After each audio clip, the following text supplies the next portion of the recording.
Olha, no Piauí a gente está acostumado com o clima mais quente praticamente durante todo o ano. Em alguns meses temos aí um período chuvoso e é exatamente nesse período que é muito comum que alguns sintomas apareçam, como por exemplo aquela coceirinha na garganta, o nariz aí entupido, alguns espirros e algumas queixas são mais frequentes na população, como a rinite e a sinusite.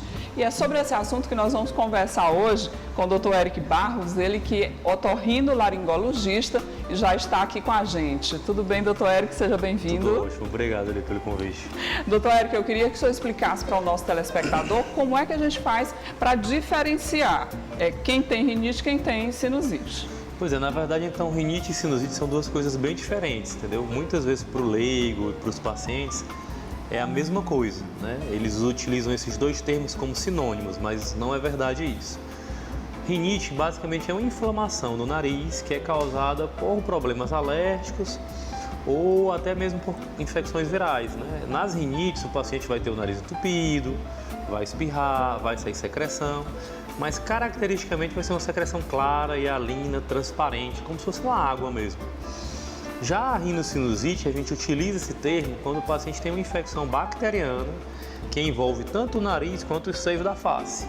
Então o paciente também vai ter o nariz entupido, ele também pode ficar espirrando, mas aí no caso ele vai ter uma dor facial mais intensa, essa dor vai piorar quando ele abaixa a cabeça e vai sair do nariz uma secreção amarelada, esverdeada, purulenta. E geralmente as sinusites também são quadros mais arrastados, em geral o paciente já está com sintomas há mais de uma semana, sem uma solução adequada.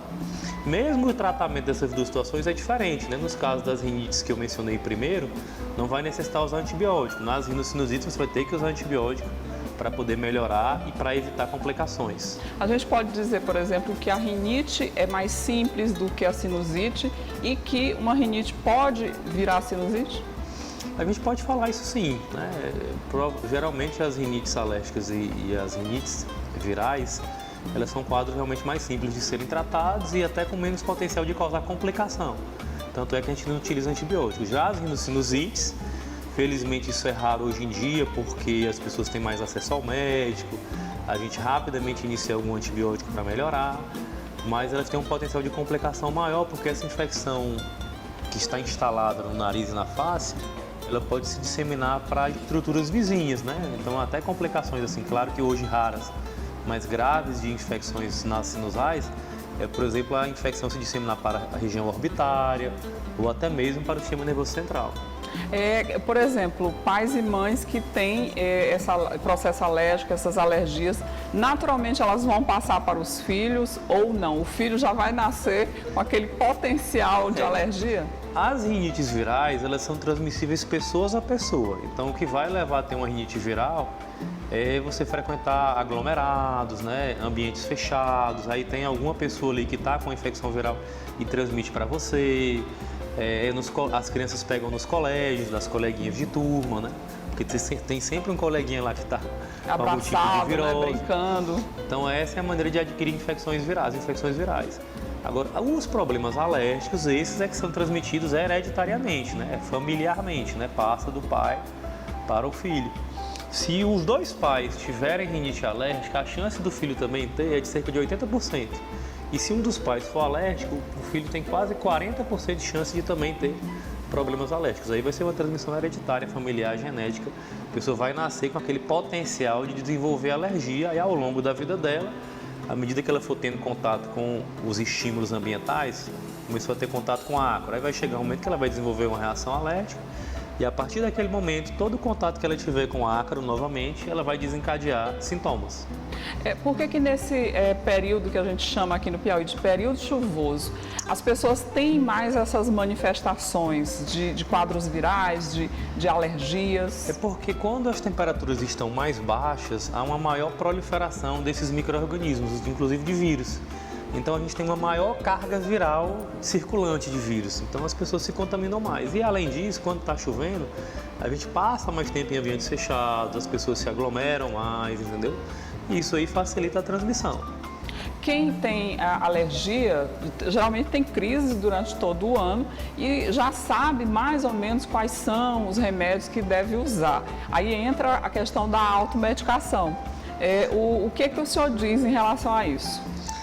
Assim, não existe só um tipo de rinite, né? Como a gente falou aqui. Tem as rinites que são virais e a gente tem rinites crônicas que são alérgicas e também as não alérgicas.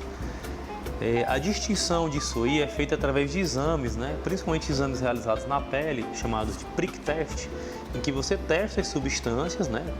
Os principais alérgenos são gato, cachorro, fungos e 3 espécies de ácaros: Blomia tropicalis, Dermatophagoides veroníceos e Dermatophagoides farinae. Então o ideal é a pessoa ter o diagnóstico. Se o problema dela for alérgico, mesmo que não seja, vai ter o tratamento específico para rinite crônica não alérgica e o tratamento para rinite crônica alérgica. Para ambas, na maioria das vezes, o tratamento mais correto é o tratamento tópico. Então, a pessoa que trata direitinho, usando uns sprays nasais que a gente indica, lavando o nariz com soro fisiológico, tendo alguns cuidados ambientais, vai ser muito raro ela ter que recorrer a medicações sistêmicas, medicações orais. Essas medicações orais a gente usa só para tirar o paciente da crise instalada. Mas o tratamento mesmo a longo prazo é feito com medicações tópicas. Então, a pessoa que trata direitinho, ela vai ter muito pouca crise e ela vai terminar recorrendo menos a essas medicações sistêmicas que, queira ou não queira, por serem sistêmicas, como o nome está falando, elas vão interferir com mais coisas, né? Então, respondendo assim a tua pergunta, se a pessoa tratar direitinho, ela vai recorrer menos a isso, né? É o que seria ideal, digamos assim. E evitar a automedicação, né? Por exemplo, no nosso ambiente doméstico, em casa, a gente tem pessoas alérgicas, então a questão da higiene tem que ser redobrada, tem que tirar tapetes, tem que prestar atenção em cortinas, limpar o filtro do ar-condicionado. Dá para manter, por exemplo, um tapete? Não, eu vou limpar bem. Pois é, então assim, quem tem alergia, né, o principal alérgeno desses todos que eu mencionei é o ácaro, é um inseto microscópico que habita os ambientes urbanos e domiciliares. Então ele fica alojado na cama, no ar-condicionado, no tapete, na cortina. Então, quanto mais ácaro você tiver contato, mais sintomas você vai ter. O ideal é minimizar esse contato. Então, uma série de cuidados, como limpeza frequente do filtro do ar-condicionado, trocar o filtro do ar-condicionado uma vez por ano. O ideal é quem tem alergia não ter tapete, não ter aquelas cortinas que acumulam mais ácaro. O ideal é que sejam persianas, porque aquilo ali facilita a limpeza, né? Você pode passar só um pano úmido. Também não é para ficar varrendo a casa, que vai espalhar ácaros no ambiente, vai passar pano úmido. Trocar a roupa de cama com frequência. No ambiente que você dorme, você passa cerca de 1/3 da sua vida no quarto que você dorme. Você dorme 8 horas por dia, o dia tem 24 horas. Então 1/3 da sua vida você está no seu quarto. Então no quarto não é para ter bichinho de pelúcia, não é para ter livro. É para ser um ambiente bem clean, né? Para quem for alérgico principalmente. Existem capas anti-ácaros para serem colocadas no colchão, no travesseiro. Esses cuidados todos, se forem tomados, vão diminuir muito os sintomas de quem é alergia. E o ideal é que esses cuidados aí domiciliares, eles também se reproduzam nos ambientes de trabalho das pessoas, até porque é um problema muito comum. Quase 40 a 50% da população tem problemas alérgicos, né? Então, de cada 2 pessoas que você conhece, uma pessoa vai ter rinite alérgica. É complicado, né, a questão do trabalho, de outros ambientes que a gente não consegue controlar, né, doutor Eric? Em casa a gente limpa. Sim. E aí chega no trabalho, tem aquele ar-condicionado que está ali sujinho, né? Pois é, aí como a pessoa não tem controle, o ideal é tentar conscientizar o superior ou o chefe, né? Que tem que tomar esses cuidados, até porque ali naquele ambiente provavelmente não vai ter só uma pessoa alérgica, vão ter várias pessoas alérgicas. Todas elas vão estar impactadas se aquele ambiente ele for insalubre para quem tem alergia. E assim, com certeza sintomas, né? A pessoa está trabalhando com o nariz entupido, com secreção, espirrando, aquilo ali impacta até a produtividade da empresa, vai diminuir, vai ter menos resultado. Então tem até essa questão econômica envolvida.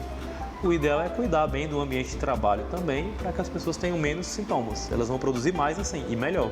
Com certeza. A lavagem nasal, ela é um procedimento bem acessível, né? Sim. Por exemplo, você compra uma seringa mais barata na farmácia, um Sim. sorinho fisiológico e já faz aquela lavagem. É um método que realmente funciona? O senhor aconselha que se faça sempre essa lavagem? Sim, é um método altamente recomendado. Na verdade, o nariz ele é o filtro do sistema respiratório. Então a gente vai respirando, a gente não vê, mas naquele ar que a gente respira tem impurezas, tem vírus. E esse material ele vai se depositando no nariz, né? O nariz ele é uma estrutura anatômica preparada para isso. Esse material vai se depositando na mucosa nasal, vai sendo filtrados por esses pelinhos do nariz, justamente para que o ar chegue puro até os nossos pulmões. E aí, como todo filtro, fazer um comparativo com o filtro ar-condicionado, você também não tem que trocar, limpar, você também tem que limpar o filtro do seu sistema respiratório, que no caso é o nariz. Então a gente sempre recomenda lavar o nariz com soro fisiológico todas as manhãs ao acordar e todas as noites ao dormir. Na verdade, essa medida é recomendada para todo mundo, mas para quem já tem problema, para quem é alérgico, para quem está numa crise de rinite viral, para quem está na vigência de um quadro de rinocinusite, aí o ideal é que lave até com mais frequência do que essa habitual que eu falei. Vai ajudar a pessoa a melhorar mais rápido e vai ajudar a pessoa a ter menos sintomas, entendeu? E aí só uma coisa importante, que às vezes as pessoas fazem errado essa lavagem aqui, não é força, entendeu? Não é você jogar o soro com força dentro do nariz. Se você jogar com muita força, isso pode até incomodar um pouco e pode até causar um pouquinho de dor no ouvido. É mais interessante você usar grandes volumes, então não precisa lá colocar força. É lavar o nariz, a quantidade é que vai limpar, entendeu? Não Enche precisa a seringa, força. né, doutor? Não precisa ser muita força, não. É quantidade. Lava várias vezes ao dia, de manhã, à noite antes de dormir, pronto, já vai ajudar. Não há necessidade de colocar muita força como se fosse um jato muito forte dentro do nariz, não. Vai se tornar incômodo se for assim. A primeira vez que a gente faz essa lavagem realmente é bem estranho. Mas depois aprende rapidinho, né? Sim. Doutor, os alérgicos, eles nos últimos 2 anos foram bem discriminados com a questão da Covid, né? Sim. Que a gente viu uma pessoa espirrando, já ficava com medo, e aí a gente que tem alergia já corria para fazer um teste. Como saber diferenciar os sintomas e não ter que fazer teste toda semana de Covid? Pois é, aí realmente é uma situação assim que é um pouco desafiadora. Por quê? Porque o quadro clínico do Covid ele é muito variável, né? Tanto é que tem até pessoas que não estão sentindo nada e vão fazer um teste e o teste está positivo. Como no outro extremo, tem pessoas que têm casos graves da doença, entendeu? Então, assim, realmente a maneira de ter certeza e convicção absoluta de que a pessoa tem Covid ou não, realmente é fazendo o teste. Agora, tem alguns sintomas que são mais específicos de uma situação ou de outra, né? Por exemplo, nas infecções virais a pessoa tem febre, em geral, né? É um sintoma mais específico das viroses. Nos problemas alérgicos a pessoa não vai ter febre, a alergia não dá febre.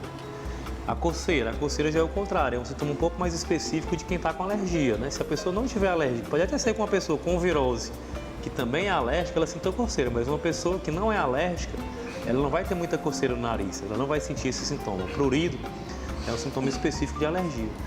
Na prática, o que a gente costuma fazer é pedir exame para aquelas pessoas que estão com sintomas mais característicos, né? Que estão pelo menos com febre, com sintomas há poucos dias, né? Que tem relatos de perda de olfato, de paladar, que tem algum contato com alguma pessoa que estava positiva.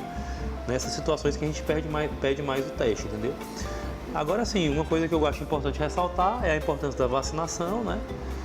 Hoje o esquema acho que está montado em 4 doses, né? Tem a primeira dose, a dose de reforço, depois tem mais 2 doses.